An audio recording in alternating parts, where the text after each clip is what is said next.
Bueno, me pidieron que hablara sobre cambios moleculares y patológicos en un hepatocarcinoma, y la verdad que es un tema en el cual no es mi expertise completo, pero he hecho alguna contribución al área, digamos.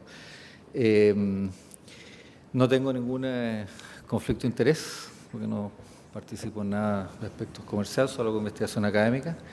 Y bueno, para ponerlo un poco en el contexto, el hepatocarcinoma es un tumor que yo diría emergente. De hecho, en las estadísticas mundiales, como muestra un poco en Chile también, a nivel mundial, las estadísticas indican que es un tumor que va en aumento y que va a seguir aumentando en los próximos 20, 30 años. Por lo tanto, un problema que va a ser cada vez más relevante.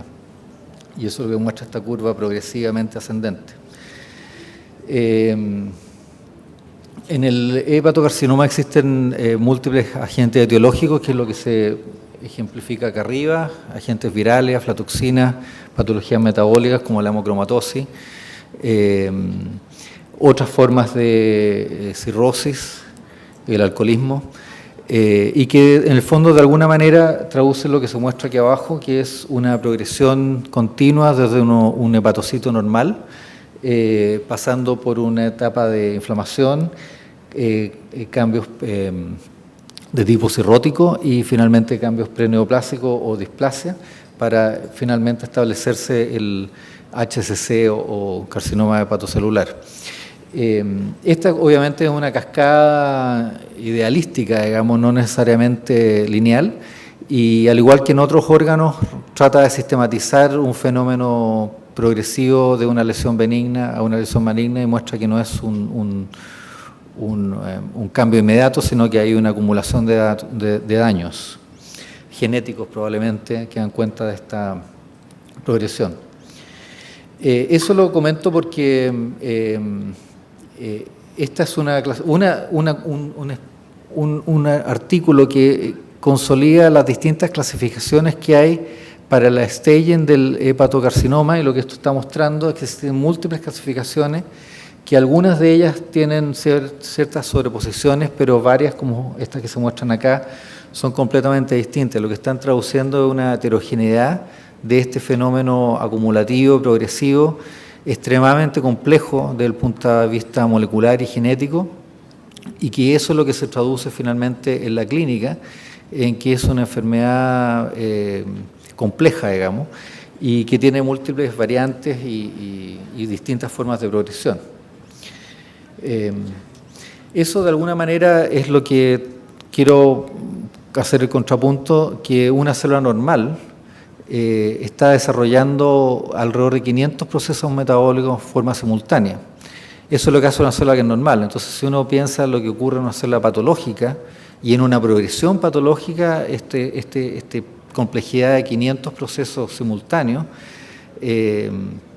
obviamente es mucho más complicado y da cuenta de esta heterogeneidad. Entonces, eso es lo que nosotros esquemáticamente, o los investigadores esquemáticamente, se ha tratado de investigar analizando un gen a la vez. Es como ir mirando cada uno de estos puntitos, que representaría un gen o un grupo de genes, cómo interactuar entre ellos, y eso es lo que se entiende como genética. Sin embargo, recientemente, en los últimos 10, 15 años, ha emergido con fuerza otra mirada, que es lo que se llama la genómica o las ómicas de distinto tipo, en que en el fondo uno no mira cada gen en forma aislada, sino que toma el conjunto, lo analiza como conjunto y después lo puede volver a disecar para mirarlo en forma aislada. Entonces, de alguna manera, la genética y la genómica conversan simultáneamente en ambos sentidos, y yo me voy a referir fundamentalmente a los aspectos más genómicos. Basado en un consorcio que se llama el Cancer Genome Atlas, o TCGA, que es un consorcio liderado por el NIH, donde participan múltiples países, y que en el fondo tiene como foco tratar de, no diría sistematizar, sino conocer esta diversidad y esta heterogeneidad del cáncer de hígado y otros tumores, que es lo que se muestra acá. Son alrededor de 25 o 30 tipos de tumores que han sido analizados en múltiples plataformas, que es lo que se muestra acá, que incluyen datos clínicos, datos de DNA, de microRNA, de expresión de RNA, proteínas en general, multiplataformas, múltiples tumores. Y eso es lo que quiero tratar de mostrar algunos ejemplos en torno a carcinoma hepatocelular. ¿Qué es lo que hay en el TCGA en cáncer de hígado? Básicamente un número importante de muestras que superan las 350, llegan casi a 400 muestras, en que tienen en total 1, 2, 3, 4, 5 y la plataforma clínica, la sexta, que está analizada en forma integral. Estas muestras de alguna manera están analizadas a distintos niveles, por lo tanto uno tiene una visión no solo de una ómica, sino de múltiples ómicas y al mismo tiempo con información clínica. Y ese es un poco el enfoque conceptual del TCGA y eso es lo que se analiza a nivel de varios tumores. Yo me quiero referir específicamente a dos tipos de plataformas, que es que dice mRNA, que significa RNA mensajero, o sea, el RNA de genes, y esto que dice acá miRNA, que son microRNAs, que son pequeños RNAs que regulan estos RNA grandes. ¿A qué enfoca esto? Es que existen dos genéticas hoy día. Hoy existe la genética codificante, que es la que todos conocemos, que son los genes, que en el fondo está el DNA.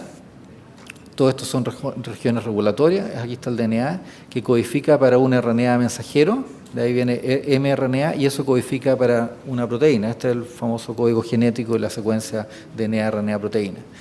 Esto produce finalmente la función de las células que todos conocemos. Sin embargo, en los últimos 20 años se ha ido descubriendo que existen otras RNAs, otras expresiones que corresponden a ciertos genes que se agrupan como no codificantes. ¿Por qué? Porque no producen proteínas, sino que lo que hacen es regular a los RNAs mensajeros como un tono fino. No basta que el RNA se exprese, sino que existen otros mensajeros que hacen si ese RNA es estable o no y se traduce finalmente en proteína. ¿Cómo lo hacen? Porque son pequeñas secuencias complementarias. Aquí hay un microRNA, acá hay un RNA mensajero, en que se une y produce ruptura de este RNA mensajero y no se traduce nunca en proteína, o bien se une a sitios como 3UTR por acá, por ejemplo, en que produce una atenuación de la transcripción. Por lo tanto, los microRNA lo que hacen es regular, darle como el tono fino de cuánto RNA mensajero finalmente se va a producir en proteína, digamos. Yo creo que hay que considerar una nueva biología porque de alguna manera permite explicar muchos vacíos que había en este sistema simple, desde el punto de vista de la biología actual, entre DNA, RNA, proteína. Entonces, lo que quiero mostrar son algunos ejemplos de RNA mensajeros y de microRNA en cáncer hepatocelular de proyección y aplicación clínica. Los microRNA se unen, como se muestra acá, con regiones complementarias, y aquí hay un ejemplo de un microRNA, el 224, no alcanzo a leer bien, pero que se une alrededor de 380 genes. Un microRNA es capaz de unirse a prácticamente 300 o 400 genes. Y esta es una pequeña lista inicial de los genes a los cuales se une, donde hay todo tipo de funciones. Acá están los ciertos scores, se unen con mayor o menor afinidad, de tal manera que un microRNA es capaz de regular múltiples genes. Esto no es uno a uno. Y eso da cuenta de una complejidad impresionante que probablemente todavía no llegamos a comprender, de que en el fondo esta unión acá es hacia múltiples genes y a su vez un solo gen puede ser flanqueado por múltiples microRNAs. Entonces, ahí hay una complejidad biológica que todavía no conocemos, pero que es real y da cuenta de, como digo, este tono fino que probablemente tiene la célula para regular su actividad biológica, digamos. Ahora, aquí hay una lista de un compendio, un resumen del grupo de Llové, que muestra distintos perfiles de expresión asociados a RNA mensajeros y algunos microRNA que se muestran acá. Yo quiero referirme a un par de ejemplos para ilustrar estos dos escenarios de expresión génica, RNA mensajero y microRNA. Uno de ellos es el que tiene que ver con la progresión entre displasia y tumor en etapa temprana. Creo que eso es fundamentalmente importante porque en el fondo permite tener marcadores en las primeras etapas del cáncer y eso siempre tiene impacto en términos de pronóstico y sobrevida. Entonces, este es un estudio que fue realizado en el año 2006, donde se hizo un profiling de genes de RNA mensajero, y aquí está un poco el algoritmo de cómo se fueron seleccionando estos distintos genes, partiendo por lo que es clásico en los estudios de profiling, que hay un grupo de entrenamiento, un grupo de validación, donde se van seleccionando un número menor de genes que son los que tienen valor estadístico, y finalmente hay un grupo acá de 5 genes que son los que construyen esta diferencia. Y esto muestra algunas diferencias estadísticas de algunos genes particulares, en particular quiero llamar la atención a este GPC3, Glypican-3, que marca una diferencia entre displasia y carcinoma hepatocelular temprano.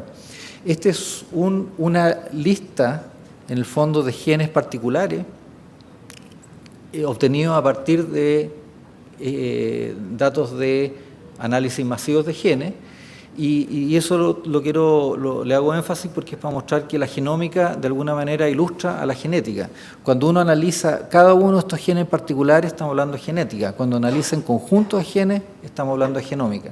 Entonces, de alguna manera son dos historias distintas, sino que son dos historias que se están conversando permanentemente. Entonces, este estudio genómico permitió identificar un conjunto al menos de 5 genes, dentro de los cuales destaco uno, que claramente tienen una diferencia estadísticamente significativa entre la displasia y el carcinoma hepatocelular.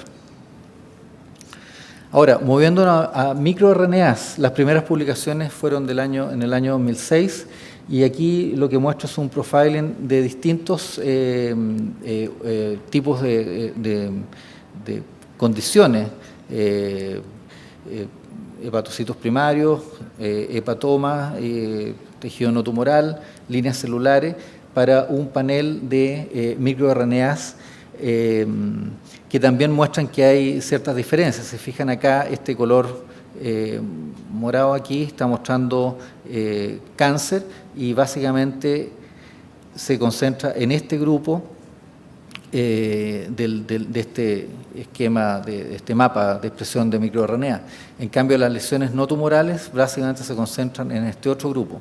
Esto claramente forma dos grupos absolutamente distintos que se pueden distinguir exclusivamente a partir de perfiles de expresión de esta lista de microRNA, que es una lista bastante discreta. Hoy día se conoce que hay alrededor de más de 1000 microRNAs, 20.000 genes en total. Entonces aquí estamos hablando de una lista de alrededor de 20, 25 microRNAs que permiten hacer esa diferencia. Aquí incluso más marcado, esta es la misma publicación, aquí se ve en cirrosis, hepatitis versus cirrosis, se ve claramente que hay una diferencia entre niveles de expresión. En verde son los que están con baja expresión, en rojo con expresión alta, amarillo expresión intermedia, y la imagen claramente muestra que esta baja expresión de estos microRNA se asocia a esta condición de hepatitis crónica. Por lo tanto, uno puede mirar una condición patológica desde un perfil muy limitado de microRNAs o, como mostré anteriormente, de RNAs mensajeros. Aquí estoy mostrando ejemplos de microRNAs. Estas diferencias tienen claras diferencias estadísticas y, como digo, son un grupo muy acotado de genes. Esta es la lista de microRNA específicos y los genes que están haciendo blanco. Y yo creo que los microRNA solo se entienden desde el punto de vista de qué genes blancos están haciendo efecto, digamos. Los microRNA, como dije, no producen proteínas, no hacen función, sino que modulan la expresión de genes. Entonces, acá si uno lee esta lista, se topa con genes que son claramente asociados a cáncer, a algunos oncogenes, genes asociados a procesos como la metilación del DNA, que son todos procesos asociados a oncogénesis. Entonces, estos microRNA acá que muestro no son microRNA que estén haciendo funciones inocentes, por así decirlo, sino que de alguna manera están modulando genes que participan directamente en el proceso neoplásico, y a partir de esta regulación hay como una vía indirecta de regulación de la oncogénesis. Ahora, una proyección de los microRNA, y por eso hago esta énfasis en los microRNA, es que se pueden ver en el plasma. Esta es otra publicación un poco más reciente. Aquí está el algoritmo de cómo se fue delineando esta identificación de microRNAs que permiten identificar los cambios patológicos del proceso por el cual se desarrolla un hepatocarcinoma desde una muestra de sangre, que es lo que muestra este esquema. Y eso obviamente tiene unas implicancias tremendas, porque todo lo que mostré antes es lo que yo podía ver en los tejidos. Con esto, todo lo que mostré antes yo lo puedo ver a partir de una muestra de sangre, una muestra no invasiva, y monitorear a esos pacientes. Claramente este heatmap muestra una diferencia de expresión de este grupo de microRNAs en carcinoma hepatocelular. Esto en rojo muestra microRNAs de alta expresión versus condiciones no malignas que tienen una baja expresión. Incluso entre estos grupos se alcanza a ver alguna diferencia. Cuando esto fue analizado, estos son 13 microRNAs que se miden en el suero. Y yo creo que eso es extremadamente potente porque en el fondo ya no estamos mirando tejidos, estamos mirando una muestra de sangre del paciente y poder identificar qué condición está ocurriendo en el hígado de ese paciente. Cuando uno mira las curvas ROC, probablemente aquí no se ve, pero ahí está la curva ROC, está aquí, está aquí, está aquí. La curva ROC es un método para poder generar un punto de corte en variables continuas. Y asignándole sensibilidad y especificidad. Y aquí todas las sensibilidades y especificidades para los distintos grupos están por sobre el 95%. O sea, realmente lo que esto está mostrando es que desde una muestra de sangre, usando un panel de 13 microRNA, yo puedo saber si ese paciente tiene una condición benigna o una condición maligna y monitorear esa progresión también. Esto es lo mismo, pero en una progresión desde un tejido normal, una hepatitis crónica y un carcinoma hepatocelular para un solo microRNA, que en el fondo lo hace más potente porque no estamos hablando de 13 microRNA que es un perfil, sino de un solo microRNA. Y eso lo muestro porque fue una editorial que me pidieron que escribiera, que fue una publicación que hice, que le puse un título que es un poco llamativo, que es un tema que me gusta usar, que se llama La materia negra del genoma, que se refiere a todo lo que es no codificante, y eso lo quiero ilustrar de esta manera. Esto lo acabo de presentar hoy día en la mañana para los que me escucharon, pero básicamente se refiere a que la estrella, en el fondo, si uno mira el universo, las estrellas representan los genes, que son las regiones codificantes. Pero hoy día sabemos que las estrellas son pequeños puntos en un tremendo universo probablemente infinito. Y eso es lo que representa los genomas no codificantes. En estricto Doctor, rigor, le queda un minuto, por favor. Gracias. En estricto rigor, los genes representan el 1.5% del genoma. Las regiones no codificantes representan el 98.5% del genoma. Y es un poquísimo lo que sabemos de toda esta información. Por lo tanto, cuando uno habla de microRNA, estamos hablando de un mundo nuevo que está emergiendo. Existen otros microRNA, que es lo que se muestra acá, los RNA no codificantes largos. Pero en el fondo el mensaje es que esto es una biología nueva que está iniciándose y que tiene una potencialidad, como les mostré recién, de que se pueden ver en el plasma y del plasma puedo monitorear lo que le está ocurriendo a un tejido en particular. Este es un compendio de estas distintas potenciales microRNAs y finalmente, bueno, vamos a saltar esto. Aquí no había nada, pero en el fondo esto... Solo bueno, para decir que esto yo lo realizo en un centro que se llama ACDIS, que es un centro de excelencia de investigación, y que básicamente mi rol es en detección precoz de cáncer en distintos tumores de tipo gastrointestinal. Y finalmente estos son los proyectos que participo que me permiten hacer esta línea de investigación. Gracias.